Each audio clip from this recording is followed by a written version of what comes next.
چونٹی کے نام پر اللہ نے سورت رکھ دی. پیچھے میں آپ کو بہت ساری سورتوں کے نام یاد کرا آیا ہوں. ایک سورہ نحل بھی ہم نے پڑھی تھی. تو اللہ تبارک و تعالیٰ نے اس سورت میں قرآن کریم کی حقانیت، مومنین کی صفات، مختلف انبیاء کے احوال، اللہ تعالیٰ کی توحید پر دلائل، قیامت کی ہولناکیاں اور حیات بعد الموت کا ذکر فرمایا. اس سورت کی ابتدائی آیات میں ایک بار پھر حضرت موسیٰ علیہ السلام کے احوال اور معجزات کا بیان ہے. آیت نمبر 16 سے سلیمان علیہ السلام کا ذکر ہے. وہ داؤد علیہ السلام کے وارث تھے، بیٹے تھے، اور انہیں پرندوں کی بولیاں سکھائی گئیں. جنات اور انسانوں کے لشکر کا ایک فوجی ڈسپلن کے ساتھ ان کے پاس حاضر رہتے تھے. وہ جو ان کا لشکر تھا نا، اس میں انسان بھی تھے، جن بھی تھے، اور اس کے اندر پرندے بھی تھے. ان کا لشکر تھا، وہ ہمیشہ ان کے پاس رہتے تھے. حضرت سلیمان علیہ السلام گزر رہے تھے تو ایک مقام سے آپ گزرے جہاں چونٹیاں بڑی کثرت کے ساتھ تھیں. تو ایک چونٹی جو ان چونٹیوں کی سردار تھی، ان چونٹیوں کی بڑی تھی، اور مفسرین کرام نے یہ بھی لکھا ہے کہ وہ تھی بھی ایک آنکھ اس کی کوئی نہیں تھی، ایک ٹانگ اس کی کوئی نہیں تھی، لیکن اس حال میں بھی وہ چونٹی جو تھی وہ چونٹیوں کی قیادت کر رہی تھی. تو حضرت سیدنا سلیمان علیہ السلام کا لشکر جب وہاں سے گزرا تو وہ کہنے لگی یا ایھا النمل ادخلوا مساکنکم، کہنے لگی چونٹیوں اپنے بلوں میں گھس جاؤ. کہیں ایسا نہ ہو کہ سلیمان علیہ السلام کا لشکر بے دہانی میں، سلیمان کا لشکر توجہ نہ کرے اور تمہیں پاؤں کے نیچے مسل دے. لہذا اس طرح کرو کہ تم اپنے اپنے بلوں میں گھس جاؤ. حضرت سلیمان ابھی 3 میل دور تھے. تمام مفسرین نے لکھا ہے 3 میل دور تھے. تو وہاں سے چونٹی بولی تو قرآن کہتا ہے کہ حضرت سلیمان اس کی بات سن کے ہنس پڑے. فتبسم ضاحکا، آپ اس کی بات سن کے ہنس پڑے کہ دیکھو یہ چونٹی کیا کہہ رہی ہے. ذرا غور کرنا بات پر کہ حضرت سلیمان 3 میل دور فاصلے پر چونٹی کی بات بھی سن لیتے. مولوی نے قرآن کی آیت پکی یاد کر لی، انا بشر مثلکم. کہتا ہے حضور نے کہا میں تمہاری طرح کا بشر ہوں. نبی ہماری طرح ہوتے ہیں جی. تو وہ تو 3 میل دور چونٹی کی آواز سن لیتے تھے. اس کے کان میں چونٹی رکھو بلا، اسے کہو کہ بتا بلا کیا کہتی ہے. کچھ بتائے گا پھر دوڑ لگا دے گا شاید. کان میں رکھو، اس کو کہو بتا چونٹی کیا کہتی. اور اگر یہ لفظ نہ ہوتے قرآن کے کہ جب انہوں نے سنا تو ہنس پڑے، یہ جملے نہ ہوتے تو شاید اس کو بھی نہ مانتے. لیکن حضرت سلیمان نے سنی چونٹی کی بات. اور اب اگلی بات کہنے لگا ہوں. بڑے خوبصورت لفظ لکھے ہیں مفسرین نے. فرماتے ہیں دیکھو ایک چونٹی نے ایک جملہ بول کے اپنے قبیلے کی خیر خواہی کی تو رب نے اس کا جملہ بھی قرآن میں بیان فرما دیا. تو جو ساری زندگی لوگوں کو جملے بول بول کے کہے رب رسول کی طرف آ جاؤ، تو اللہ قیامت میں اس کی بات کو قائم نہیں فرمائے گا. جو بھی کسی کی خیر خواہی کرے وہ ایک جملہ بول کے کرے اور ہو بھی چونٹی. تو اگر اللہ اس کا ذکر قرآن میں باقی رکھتا ہے تو میں اور آپ اگر کسی کی خیر خواہی کریں گے تو انشاءاللہ ذکر باقی رہے گا. شرط یہ ہے کہ کریں خیر خواہی. خیر خواہی کرو کسی کی، ایک جملہ بول کے بھی کرو، چونٹی بھی ہو تو اللہ قرآن میں ذکر باقی فرما دیتا ہے. تو اللہ تبارک و تعالیٰ نے اس بات کا ذکر قرآن مجید میں فرمایا. اس پر کئی کچھ لکھا ہے. اسی طرح سے ایک بات اور لکھی ہے ہمارے مفسرین نے کہ حضرت سلیمان ایک دن اسی طرح نکلے، قحط پڑ گیا تھا، بارش نہیں ہوتی تھی. تو حضرت سلیمان باہر میدان میں نکلے دعا کرنے کے لیے، خشک سالی تھی. تو جب آپ گئے تو ایک چونٹی اپنے پر پھیلا کے دعا مانگ رہی تھی. تو رب کریم نے فرمایا سلیمان آپ واپس چلے جائیں، بارش آ جائے گی پر آئے گی چونٹی کی دعا پہ.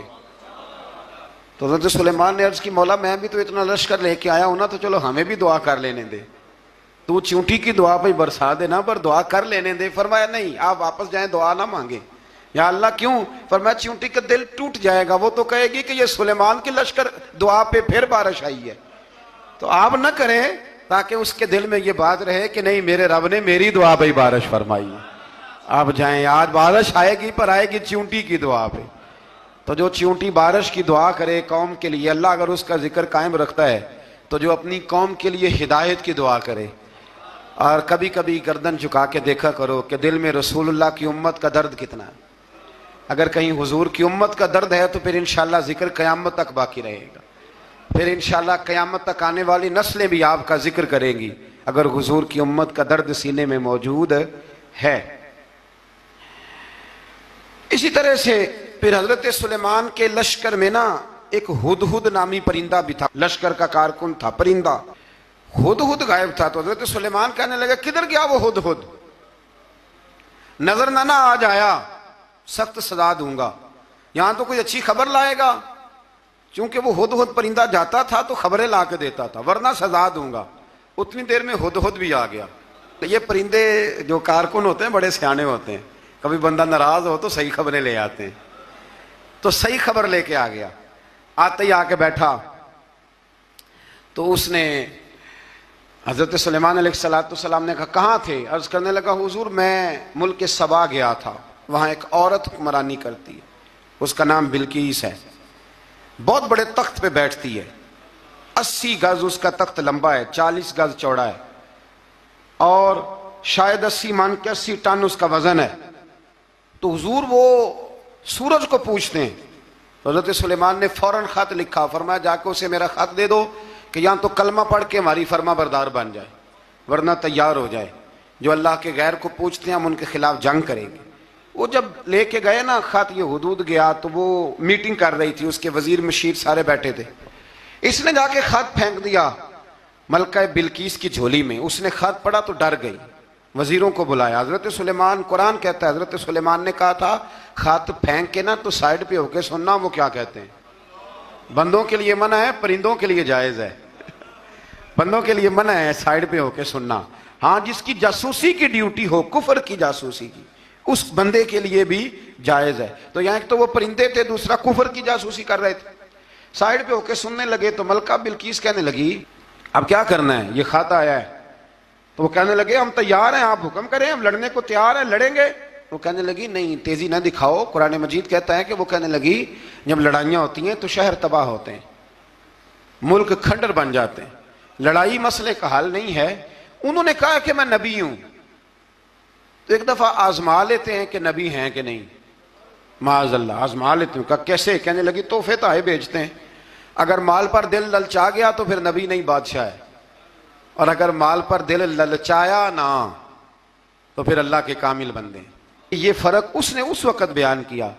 اس نے 500 کنیزیں، 500 غلام، بڑے شاندار لباس پہنا کے، 500 گھوڑا بڑا تگڑا، اس کے اوپر مال و اسباب رکھ کے تیاری کرا کے حضرت سلیمان کی طرف بھیجا۔ ہدہد پہلے سے خبر لے کے آ گیا، حضور اس نے یہ پروگرام بنایا ہے۔ وہ جب آیا سارا کچھ تو حضرت سلیمان دیکھ کے جلال میں آ گئے، فرمانے لگے اسے جا کے کہہ دو تو مجھے کیا تحفے بھیجے گی، میرے رب نے مجھے مالا مال فرمایا ہوا ہے، انہیں مالا مال کیا میرے مالک نے، جا اسے جا کے کہہ تو کیا تحفے دے گی۔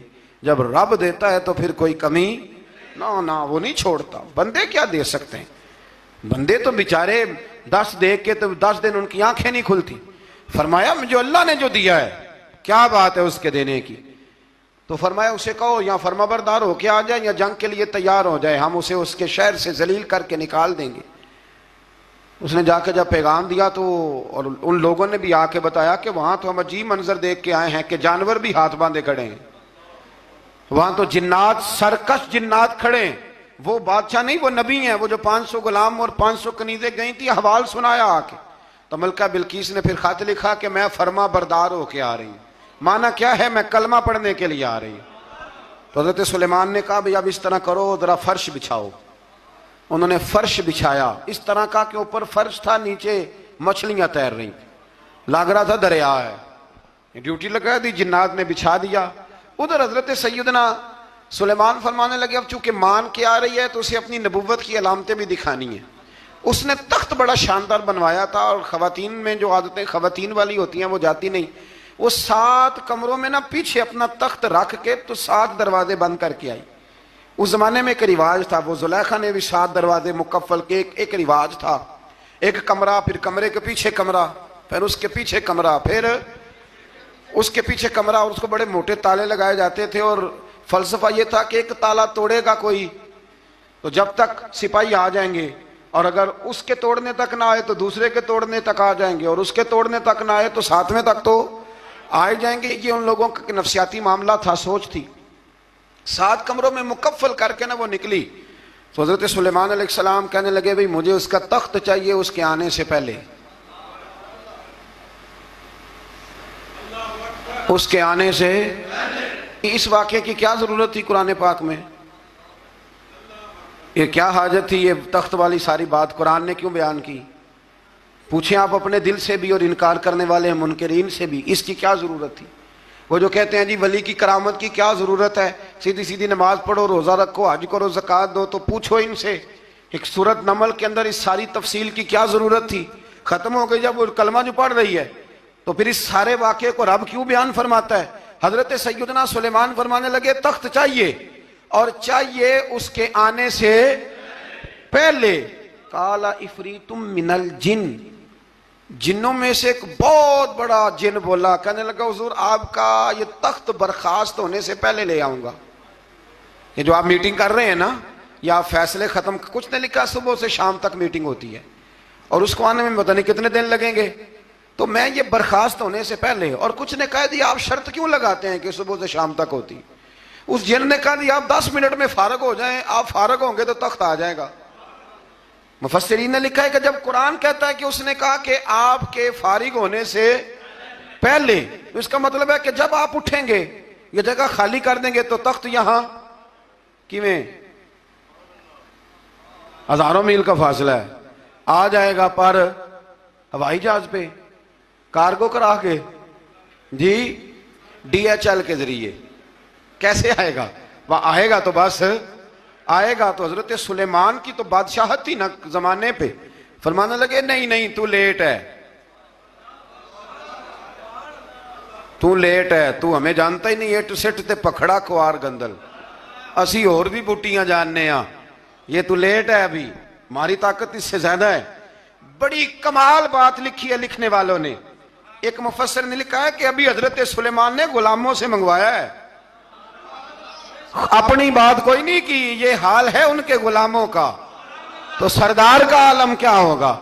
حضرت سلیمان کہنے لگے بھی جلدی جائیے۔ قال الذی عندہ علم من الکتاب انا آتیک بہ قبل ان یرتد الیک طرفک، تو اٹھا ان میں سے وہ جس کے پاس کتاب میں سے علم تھا،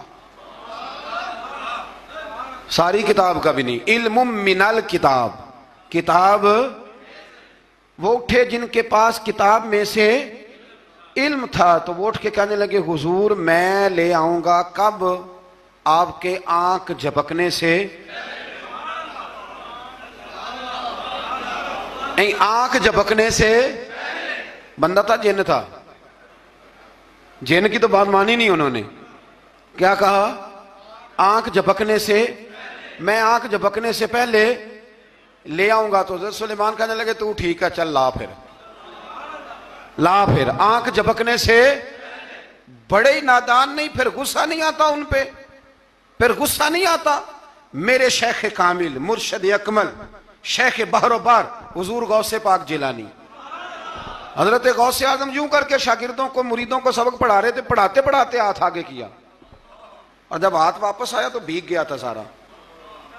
تو شاگرد کہنے لگے حضور یہ کیا ہے؟ فرمایا تمہیں نہیں سمجھ آئے گی، چھوڑو تمہارے والی بات نہیں، خاصان دی گلاما آگے نہیں مناسب کرنی، رہنے دو تم۔ کچھ وقت گزرا تو کچھ لوگ آ گئے، ابھی کلاس ختم نہیں ہوئی تھی، کپڑے بھیگے ہوئے ہو، وہ شاگرد پہلے ہی منتظر تھے، کہا تمہیں کیا ہوا؟ کہنے لگے دریا میں جا رہے تھے، اچانک ہچکولیں آنے لگے، تو ہم نے کوئی کسی بے عمل کا بازو تو نہیں نہ تھاما، ہم غوث اعظم کے ماننے والے ہیں، تو دریا میں کہا یا شیخ عبد القادر جیلانی شیئا للہ، اللہ کے راستے میں مدد کرو۔ تو کہنے لگے بس ایک ہاتھ ہی آیا ہے، اور یوں کشتی کھینچ کے باہر نکالی ہے۔ تو اب وہ شاگرد سارے چپ کر گئے، کہنے لگے جواب کیوں نہیں دیتے؟ انہوں نے کہا تم نے ہاتھ دیکھا ہے پہنچتا ہوا، اور ہم نے ہاتھ دیکھا ہے یہاں سے جاتا ہوا، تم نے پہنچتا ہوا دیکھا ہے، تو ہم نے۔ حضرت بہاؤالحق نقشبند بخاری، ان کی ایک مریدنی تھی، اوپر چبارے پہ کسی نے اس کی عزت پہ ہاتھ ڈالا، چبارے پہ اوپر والی منزل پہ، اس مریدنی نے اپنی عزت بچانے کے لیے چھلانگ لگا دی، جب وہ نیچے گر رہی تھی تو حضرت بہاؤالحق نقشبند بخاری پہنچ گئے، نیچے کوئی ایسا بندوبست کر دیا، کوئی چارپائی بچھا دی، کوئی ایسا جس پہ وہ آ کے آرام سے گری اور بچ گئی۔ حضرت صاحب کی طرف دیکھ کے کہنے لگی حضور آپ کب آئے؟ فرمانے لگے پتر جب تو چبارے سے چلی تھی تب میں بخارے سے چلا تھا، جب تو چبارے سے چلی تھی نا تب میں بخارے سے چلا تھا، اور تیرے نیچے آنے تک میں بھی پہنچ گیا ہوں۔ میں بھی مالی دا کم راکھی کرنا، پھل کچے ہون یا پکے، اے پیر مریداں دے سر تے ہی رہندا ہے، اے جھوٹے ہون یا سچے، یہ پکی غلامی کریں یا کچی کریں، پیر کی بھی مجبوری ہوتی ہے، کیا کریں، پیر مریداں دے سر تے ہی رہندا ہے، اے جھوٹے ہون یا سچے، کیا کیا جا سکتا ہے۔ لیکن نا نافرمان بیٹے کا بھی تو جائیداد میں حصہ ہوتا ہے نا، نافرمان بھی ہو تو جائیداد میں حصہ تو، چلو باپ ناراض رہے گا تو اللہ ناراض رہے گا، بات الگ ہے، پر جائیداد کا حقدار تو ہے نا، چاہے نافرمان ہی ہے۔ پیر مریداں دے سر تے ہی رہندا ہے، اے جھوٹے ہون یا۔ پھر وہ تخت آ گیا، حضرت سلیمان سے پوچھا یہ کیا ہے؟ قال ھذا من فضل ربی، فرمانے لگے کچھ بھی نہیں۔ حضرت سلیمان کہنے لگے یہ میرے رب کا فضل ہے۔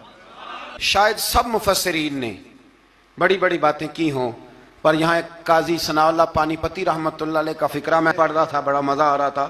قاضی صاحب فرمانے لگے اس آیت پہ، قاضی صاحب کہتے ہیں جن پر نرا فضل تھا، ھذا من فضل ربی، نرا فضل، فرمایا ان کی تو اتنی طاقت ہے کہ وہ ہزاروں میل دور سے 80 گز لمبا 80 گز چوڑا تخت آنکھ جھپکنے سے پہلے لے آتے ہیں، اور جن کے بارے میں اللہ فرماتے ہیں بشر المؤمنین بِأَنَّ لَهُم مِّنَ اللَّهِ فَضْلًا كَبِيرًا، فرمایا محبوب اپنے غلاموں کو خوشخبری دے دیں باقیوں پہ نرا فضل تھا، ان پر تو فضل کبیر ہے، ان پر تو بڑا ہی فضل ہے اللہ کا۔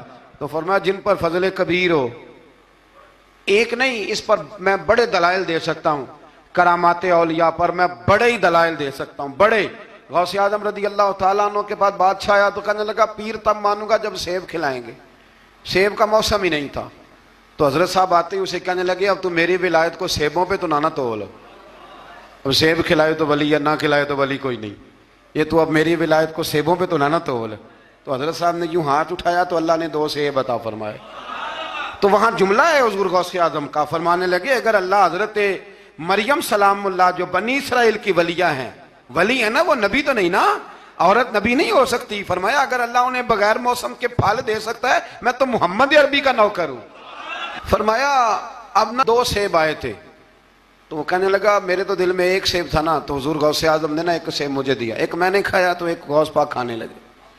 کہتے ہیں میں نے منہ میں رکھا ذرا ترش تھا، تو میرے چہرے کا وہ رنگ دیکھ کے نا، اثر دیکھ کے کہ تلخی محسوس، تو غوث اعظم کہنے لگے میرے والا کھا۔ تو 1 انہوں نے کاٹ کے ٹکڑا دیا، کہتے کھایا تو بڑا میٹھا تھا، تو میں نے کہا حضور آئے تو دونوں ہی غیب سے ہیں، تو آپ کے والا میٹھا ہے میرے والا کڑوا ہے۔ تو آپ فرمانے لگے آئے تو دونوں غیب سے تھے، پر ایک کو ذرا ظالم کے ہاتھ لگ گئے ہیں نا، اس کو تنبیہ بھی کر دی کہ ظلم سے باز آ جا، تنبیہ بھی کر دی، فرمایا ہاتھ ظالم کے لگ گئے اس لیے ترش ہو گیا، سیانا بن۔ 1 نہیں 20 درجنوں، لیکن پتہ نہیں کیوں لوگ اڑ گئے، پتہ نہیں کیوں کڑ کے آ گئے کرامت اولیاء کے معاملے میں بالکل۔ اور پھر کسی حدیث میں یہ نہیں آیا کہ اس زمانے میں ولی ہوں گے تو اس زمانے میں ولی نہیں ہوں گے۔ حضور نے فرمایا میری امت کبھی گمراہی پر جمع نہیں ہوگی۔ اقبال کہتا ہے اولیاء کیا ہوتے ہیں؟ اولیاء کیا ہیں؟ جواسیس القلوب۔ اقبال کہتا ہے ولی کا بہت بڑا ولی تم نے دیکھنا ہو تو اسے دیکھو جو تیرے دل کا جاسوس ہے۔ چلو یہ مشکل بات ہے، میں نہیں چھیڑتا، لیکن جو تیرے وہ جاسوسی کرتا ہے، پر کرتا ہے تیرے دل کی، وہ تیرے دل کا جاسوس ہوتا ہے ولی۔ اور اس پر حضور کی حدیث ہے، فرمایا اس کی فراست قلبی سے ڈر، یہ اللہ کے نور سے دیکھتا ہے، ڈر اس کی فراست قلبی سے، اللہ توفیق عطا فرمائے۔ 12 اس ولی کا نام تھا آصف بن برخیہ۔ آصف بن برخیہ یہ حضرت سلیمان کے وزیر تھے۔ وہ آئی ملکہ بلقیس، اور جب وہ آئی نا تو اس نے دیکھا کہ یہ تو آگے سامنے حضرت سلیمان بیٹھے ہیں، اور جو رستہ ہے نا درمیان میں وہ فرش ہے کہ دریا ہے سمجھ نہیں آ رہی، تو اس نے نا اپنا یوں کر کے اوپر کپڑا اٹھانا شروع کر دیا کہ نیچے پانی ہے۔ تو حضرت سلیمان کہنے لگے چلتی آ، نیچے کچھ بھی نہیں۔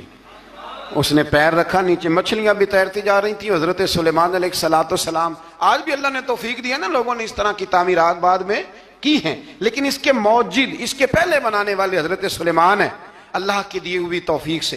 تو وہ ملکہ آپ کے پاس آئی، پھر وہ آپ کی فرما بردار ہو گئی، اور بعد مفسرین نے یہ لکھا ہے کہ اس نے جب کلمہ پڑھا تو پھر اس کا نکاح بھی حضرت سلیمان سے ہوا، یہ بھی بعض لوگوں نے لکھا۔